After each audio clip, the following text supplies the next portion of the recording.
ఈ క్వశ్చన్ చాలామంది ఆడియన్స్ది.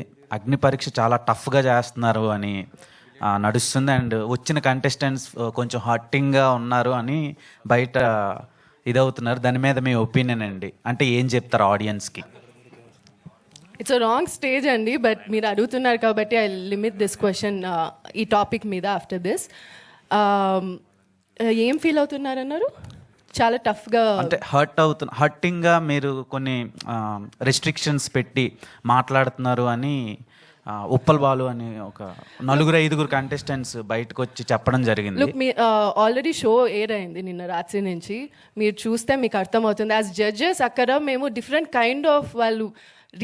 Kind of రియాక్షన్స్ని చూడాలనే మమ్మల్ని అక్కడ పెట్టారు. సో కొందరితో మంచిగా మాట్లాడతాం, వాళ్ళు మాట్లాడే దాన్ని బట్టి కొన్నిసార్లు కొంచెం వేరే విధంగా మాట్లాడతాం. కొంచెం టాస్కులు అది చేస్తారా చెయ్యరా, బికాస్ వాళ్ళు ఫామ్లో రాసేదానికి అన్నీ రాస్తారు, బట్ దెన్ అది కరెక్టా రాంగా అని మేము అక్కడ కూర్చొని మేము జడ్జ్ చేయాలి. సో అలాంటి టైంలో డిఫరెంట్ వేస్ మేము మాట్లాడతాం, క్వశ్చన్స్ అడుగుతాం. అది డిఫరెంట్గా బయటికి ఎలా వెళ్తుందో తెలియదు. ఎనీవేస్ షో ఇప్పుడు ఎయిర్ అవుతుంది కాబట్టి చూస్తే మీకే అర్థమవుతుంది. అలా ఏం లేదు. ఓకేనండి, thank you. Okay, You just ordered from Mint? Hi guys, మీరు చూసారు కదా ఎపిసోడ్. స్టేజ్ పైకి పిలిచి ఒక టాస్క్ ఇవ్వలేదు, పాడివ్వలేదు. డైరెక్ట్ నువ్వు ట్రాన్స్జెండర్ అని ఆమె అడిగింది. ఈయనేమో నీకు ఫ్యాన్స్ ఉన్నారా, నీకు ఫ్యాన్స్ ఉన్నారా అనుకుంటున్నావు అన్నారు. అంటే మనుషులకు ఫ్యాన్స్ ఉండరా, అంటే నీకే ఉంటారా తోపు అని ఇట్లా ఎంత అవమానించారో మీరు చూసారు కదా. నేను ఉన్నదే చెప్పాను.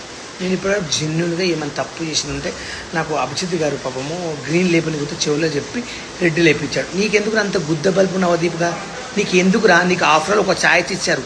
కుక్కలాగా నువ్వు ఒక్కసారి నువ్వు చూసుకోవాలి. పక్కన ఉంది నీకెందుకురా? నీ వల్ల నా జీవితం ఖరాబ్ అయింది ఇప్పుడు తెలుసా. నీ వల్ల వాళ్ళు ఇద్దరు గ్రీన్ ఇచ్చే వాళ్ళని కూడా ఇప్పకుండా చేసినావు.